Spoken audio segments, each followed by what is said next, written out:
자, 오늘의 반등을 좀 믿어도 될까요? 자, 저는 일단 믿으면 안 된다고 생각합니다. 그 이유를 오늘 영상에서 다 풀어드릴 건데요. 자, 일단 제가 계속 강조드리고 있는 이 구간이 64.7K죠. 자, 이번에 내려올 때에도 이 64.7K 밑에서 마감하니까 한 번에 음봉이 또 길게 떨어졌습니다. 엄청나게 길게 떨어진 건 아니지만 지금은 반등이 이 음봉을 이겨내는 반등조차도 안 나왔기 때문에 아직은 믿으면 안 됩니다. 자, 그래서 이번에는 64.7K를 돌파를 하는지 그거를 보는 게 지금은 이게 되돌림 반등이 일단 나올 수 있겠다. 이런 근거를 잡을 수가 있겠고요. 근데 64.7K를 계속해서 저항을 맞으면서 이런 식으로 좀 내려가는 저점을 이탈하는 상황이 발생할 수도 있다 보니까 정말 핵심 자리는 이 64.7K라고 보시면 될 것 같습니다. 자, 그래서 이번에 이 64.7K를 돌파를 못하고 내려가기 시작한다면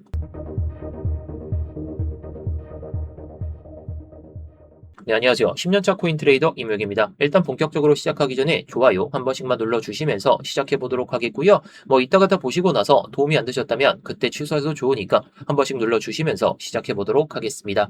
자, 일단 제가 어저께 관점부터 복귀를 한번 해보도록 하겠습니다.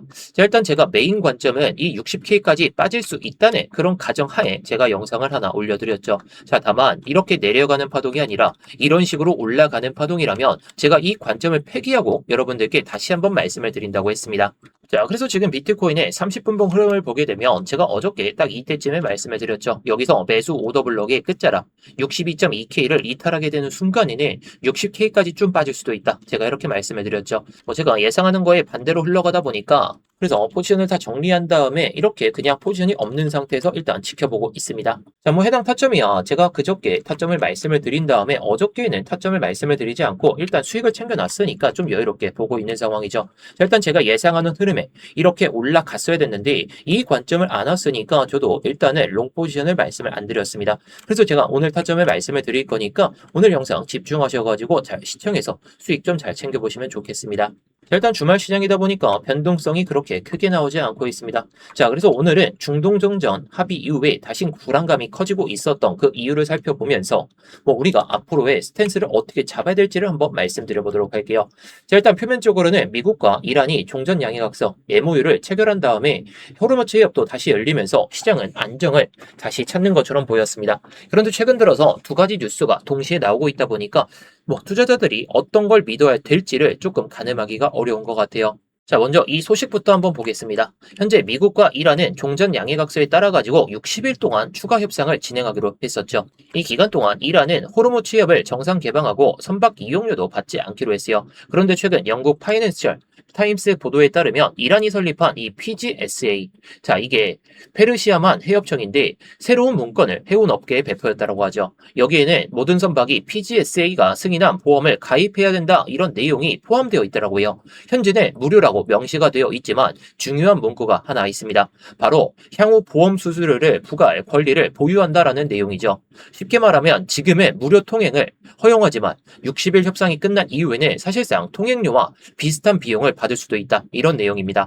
지금 호르무즈 해협은 전 세계 원유와 LNG 물동량의 약 20%가 통과하는 곳이죠. 만약 향후 비용이 발생되거나 통행 조건이 강화된다면 에너지 가격과 글로벌 분류 비용에 영향을 줄 수가 있습니다.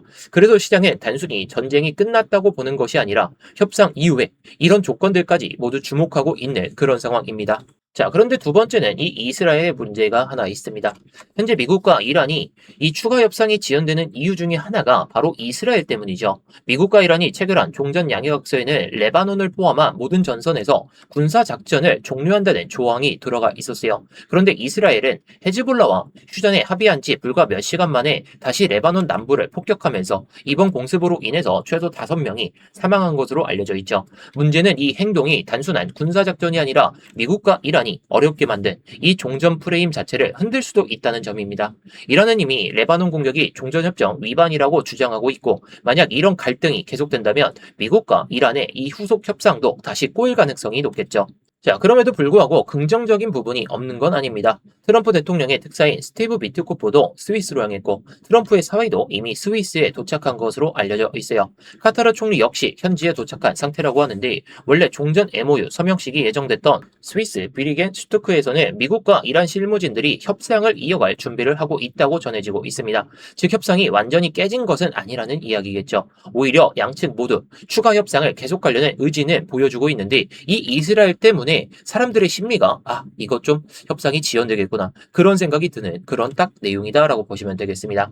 자, 그럼 정리를 한번 해보도록 하죠. 현재 시장은 전쟁 재개를 걱정하는 단계라기보다는 종전 이후에 이 협상이 얼마나 순조롭게 진행되는지 이걸 주목하고 있습니다. 이란은 60일 이후 이 호르무즈 해협 비용 부과 가능성을 시사했고 이스라엘은 레바논을 또다시 폭격하면서 추가 협상에 대한 이 부담을 주고 있습니다. 반면 미국과 카타르 그리고 이란 실무진들은 스위스에 집결하면서 협상 재개 움직임도 나오고 있죠. 자, 그래서 이렇게 비트코인도 소폭의 반등을 보여주고 있는 그런 상황인데, 자, 물론 여러분들이 뭐 전쟁 이야기만 계속하는 거 아니냐 이러실 수가 있겠지만 주말에 지금 뭐 변동성이 크게 나올 거라 보시나요? 그건 아니죠.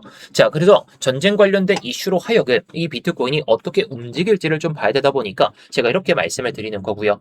결국에 비트코인도 지금 전쟁이라는 이 프레임 안에서 이게 올라갈지 또는 내려갈지 이게 결정이 되다 보니까 제가 이렇게 말씀을 드리는 겁니다. 자, 게다가 지금 30분 봉을 보시게 되면 제가 어저께 말씀을 드렸던 이 매수 오더 블럭을 깨지지 않은 채로 제가 딱 말씀드렸죠. 이거 넘어서는 이런 양봉 하나가 나온다면 올라갈 가능성은 보이지만 제가 예상하던 이렇게 찍고 나서 이렇게 내려왔다가 갔으면 저도 여기서 롱 포지션 잡자고 말씀을 드렸을 거예요. 제가 예상하던 그 흐름이 나오긴 했지만 세부적인 타점 이런 디테일들 같은 경우에는 제가 예상하는 것보다 더 빠르게 올라가다 보니까 저는 욕심 부리지 않고 그냥 일단 흐름을 보자 이렇게 말씀을 드린 겁니다. 뭐 오늘도 이런 타점들 올라가거나 내려가거나 이럴 때 어떻게 수익내는지 말씀을 드리겠지만 제가 영상에서 다 풀어드리고 있습니다. 자, 이런 영상에서 다 풀어드리는 관점들이 지금도 이렇게 올려내 그런 파동을 보여주다 보니까 제가 이런 것들을 실시간으로 좀 말씀을 드리기 위해서 스터디방에서 다 말씀을 드리고 있죠. 자, 그래서 조금 전에도 말씀을 드리긴 했지만 저는 이때 FOMC 이전에는 굳이 매매를 하지 마시고 64.7K 지지받으면 기술적 반등만 노려보시자. 그리고 나서 제가 이렇게 6월 18일 날 말씀드렸던 이 구간 딱 보이실 겁니다. 제가 이렇게 관점을 말씀을 드린 다음에 포지션을 한번 진입해보자 라고 말씀을 드렸죠. 딱 이 구간이었습니다.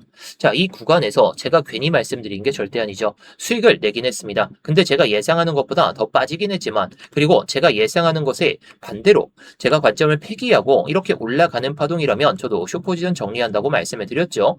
그래서 저도 이렇게 정리를 했었는데 한 구독자분께서 제가 말씀드렸던 이 자리에서 수익 내셨다고 이렇게 말씀을 해주셨었던 겁니다. 제가 이렇게 말씀드렸던 자리에서 한 구독자분께서 이렇게 수익 내셨다고 저에게 보내주셨던 건데, 아무튼 지금 시점은 이 매수 오더 블럭을 버티는지 그것에 따라 가지고 이 추세선 위로 올라타는지 또는 다시 한번 내려갔다가 올라갈지 이게 딱 결정되는 게 주말 안에 나올 것 같아요. 그래서 제가 아까 말씀드렸듯이 전쟁 관련된 이슈를 계속해서 체크해 보셔야 된다라고 말씀을 드린 거죠. 하지만 이제는 이게 정말 올라가더라도 위에 막혀있는 그런 구간들이 많기 때문에 특정 지지 라인을 형성하거나 아니면 특정 이슈가 나왔을 때 매매를 하시는 걸 권장드리고 싶습니다. 자, 일단 이 구간을 회복을 해줬기 때문에 올라갈 가능성을 보이더라도 제가 원하는 타점들 정말 확률 높은 자리 손실 가능성은 정말 적은 자리들은 제가 이렇게 스터디방에서 다 말씀을 드리고 있으니까요. 영상 설명란이나 고정 댓글에 있는 링크 클릭하시면 이 스터디방 입장이 가능하십니다. 자, 그리고 비트코인의 30분봉을 다시 보도록 하겠습니다. 자, 일단 제가 예상하던 이 특정 지지 라인은 일단 형성하다가 저항으로 바뀌었습니다. 자, 저항으로 바뀌었는데 지금은 이 63.8K 이 수준이 가장 중요해요. 자, 일단 이번에 FOMC 이후에 내려오면서 64.7K가 강한 저항으로 바뀌었죠. 그 뒤로는 63.8K가 이렇게 급 브레이크가 걸렸던 자리인데 그 뒤로 브레이크가 먹히지 않은 상태에서 내려오다 보니까 그리고 바닥을 잡고 올라오다 보니까 이제 저항으로 바뀌었죠. 자, 지금 사람들은 63.8K를 돌파를 하는지 못하는지 이거에 따라 가지고 사람들의 심리가 바뀔 수가 있습니다. 자, 이 선에다가 제가 노란색으로 한번 표시를 해볼게요. 자, 지금도 큰 모습으로 보시게 되면 자, 일단 이번에 63.8K를 돌파하기 전에도 이렇게 윗꼬리가 달렸고 돌파를 하고도 윗꼬리 돌파를 못하고 나서 이렇게 음봉이 살짝 나오다가 다시 좀 회복해 주려는 모습을 보여주고 있지만 이 추세와 지금 63.8K라는 이 벽에 막혀 있는 게 팩트입니다. 자, 그렇기 때문에 이게 올라갈 흐름으로 보인다 이렇게 보기에는 아직 명확한 근거가 없습니다. 자, 제가 예상하는 흐름이었다면 여기서 이렇게 찍고 나서 이 추세선을 한번 찍고 나서 매수 오더 블록이나 이 추세선을 밟고 나서 올라갔을 때는 저도 64.7K까지 그냥 노려보셔도 좋다 이렇게 말씀을 드렸을 거예요. 게다가 여기서 못 잡았으니까 우리는 지금 이게 올라갈 파동이라고 보여도 눌림롱을 공략하거나 돌파 이후에 이런 눌림롱을 공략하는 게 맞다라고 볼 수가 있겠습니다. 자, 그래서 오늘의 관점은 장기적인 관점보다는 단기적으로 봤을 때 이 63.8K 이상에서 이렇게 종가 마감하는 양봉이 하나 나온다면 저도 이거는 롱으로 눌림롱 단점으로 한번 보자 말씀을 드릴 겁니다. 왜냐? 이 급브레이크가 걸렸던 이 자리를 계속 도전을 하다가 넘어섰다라는 것은 조금 전에 말씀을 드렸던 종전 이후에 이 협상 테이블이 원활하게 진행될 수도 있다 보니까 이런 식으로 흘러갈 가능성을 봅니다. 자, 그래서 저는 뭐 63.8K를 돌파를 하고 이 구간까지 바로 올라간다면 이건 보내주세요. 이거는 그냥 보내주시는 게 맞습니다. 근데 이렇게 올라가다가 뭐 특정 구간에서 막히다가 이런 식으로 흘러갔을 때에는 저는 이 관점으로 여러분들께 말씀을 드릴 거예요. 근데 계속해서 63.8K를 뭐 돌파를 못하는 상황에서 이게 다시 한번 돌파를 못하고 이런 식으로 저점까지 이탈하는 상황이 발생되면서 이런 식으로 흘러갔을 때에는 매수 오더블럭을 정말 건드리면서 60K까지 빠질 수도 있다 보니까 저는 뭐 이 안에서 머물 때에는 일단 포지션을 들고 있지 말자 이렇게 말씀을 드리는 겁니다. 자, 물론 이렇게 내려오는 상황에서도 이런 식으로 흘러간다면 여기서 이탈되면서 이런 식으로 딱 이렇게 흘러간다면 오히려 여기가 매수 타점이 될 수가 있어요. 다만 이때는 칼 손절을 각오하고 들어가야 되겠죠. 자, 왜냐면 이 흐름에서 이런 식으로 흘러가다가 여기서 이렇게 지지받는 척 하다가 이렇게 올려다가 이렇게 크게 빠질 수도 있다라는 거죠. 자, 왜냐면 이 추세를 밑으로 향했을 때는 이 구간까지 한번 체크를 하고 이렇게 올라갔어야 됐는데 이걸 체크하지 않고 올라갔다. 그 뒤로 이 추세선까지 체크하지 않고 지금 이 추세선까지 마주쳤기 때문에 사람들의 심리가 여기까지는 찍고 나서 올라오지 않을까 이렇게 작용할 수가 있어요. 그래서 뭐 단기적으로 기술적 반등이나 되돌림 반등은 여기서 시작이 될 수는 있습니다. 하지만 이때는 칼손절을 잡고 대응을 해야 되기 때문에 일단은 내려갈 파동의 힘이 아직 약해진 건 맞긴 하지만 올라갈 수 있는 파동의 힘도 아직은 약한 상태. 자, 다만 이게 되돌림 반등으로 64.7K까지만 올라갔다가 이런 식으로 올라갔다가 꺾일 수도 있으니까 단기적인 TP는 64.7K 이 정도로 보시는 게 맞다라고 생각합니다. 자, 그래서 제가 영상에서 이렇게 관점들을 잘 말씀을 드리고 있죠. 저는 지금 관점이 이 안에서 머물 때까지는 뭐 이 추세를 건드리는지 아니면 63.8K를 돌파를 하는지 그거에 따라서 제가 타점을 잡고 여러분들께 말씀을 드리거나 저도 포지션을 진입할 생각으로 보고 있지만 뭐 제가 예상하는 흐름이 나오지 않고 특정 흐름을 보여주면서 내려가거나 뭐 63.7K까지 그냥 수직으로 올라갔다가 눌림롱을 잡는 이런 관점이 나오더라도 제가 영상에서 이런 걸 곧바로 말씀드리기가 어렵다 보니까 이런 것들을 스터디방에서 다 말씀을 드리고 있죠. 자, 그래서 조금 전에도 말씀을 드리긴 했지만 제가 스터디 방에서는 딱 관점 왜 들어가는지 그리고 이렇게 타점을 잡아가지고 어디까지 끌고 가면 좋을지 그런 것들을 말씀을 드립니다. 자, 저는 시장에서 항상 유동적으로 대응하시라고 말씀을 드리죠. 저도 숏포지션 뭐 이게 60K까지 그 이하까지 빠질 가능성을 보긴 하지만 이게 손익비가 떨어지는 자리들 또는 내려갈 가능성이 보이더라도 이런 구간들을 넘어섰을 때는 유동적으로 대응할 필요가 있다 보니까 저는 다 정리했습니다. 그래서 지금은 포지션이 없죠. 이게 올라갈 파동이라 보인다면 저는 이렇게 스터디방에서 타점을 잡아서 말씀을 드리는 것처럼 롱 포지션으로 일단 수익을 내자라고 말씀을 드릴 겁니다. 근데 또다시 내려갈 파동이나 아니면 또 협상이 조금 더 부진해진다 이러면은 또 숏으로 잡아야 되기 때문에 지금 시점에서는 64.7K나 63.8K 이거 넘어서기 전까지는 차라리 매매를 쉬시는 전략 또는 내려올 때에는 이게 추격 숏보다는 특정 흐름을 보여줄 때 숏을 잡아야 되다 보니까 제가 이런 것들을 영상에서 모든 걸 다 풀어드리기가 어렵습니다. 제가 그래서 세부적인 타점들이 정말 나왔을 때는 제가 또다시 이렇게 말씀을 드릴 거니까요. 영상 설명란이나 고정 댓글에 있는 링크 클릭하셔서 이 스터디방 입장하시면 되겠는데요. 자, 이 링크를 클릭하시게 되면 이 폼이 먼저 보이실 겁니다. 핸드폰으로 보내주신 분들은 바로 문자 보내는 화면으로 넘어가실 텐데요. 거기서 전송 버튼만 눌러주시면 되는 거고요. 컴퓨터로 보시는 분들은 자, 여기 보이듯이 이무역 전문가 나와 있는지 확인하시고 그 다음에 이렇게 실시간 관점 스터디 무료 시청 이렇게 누르신 다음에 스터디방 입장하실 이렇게 전화번호를 남겨주시고 나서 밑에 있는 제출 버튼 이렇게 순서대로 진행하시면 됩니다. 자, 다시 한번 말씀드리지만 모두 무료입니다. 그냥 편하게 들어오신 다음에 마음에 안 드시면 그냥 나가셔도 좋고 정말 타점이 괜찮다 싶으시면 뭐 따라오셔도 좋은 거고요. 자, 구경하면서 뭐 시황 브리핑이나 뭐 타점 브리핑, 뭐 차트 교육이나 이런 것들도 다 보셔도 좋은 거니까 뭐 여러분들이 편하신 대로 원하시는 대로만 잘 얻어가시면 좋을 것 같습니다.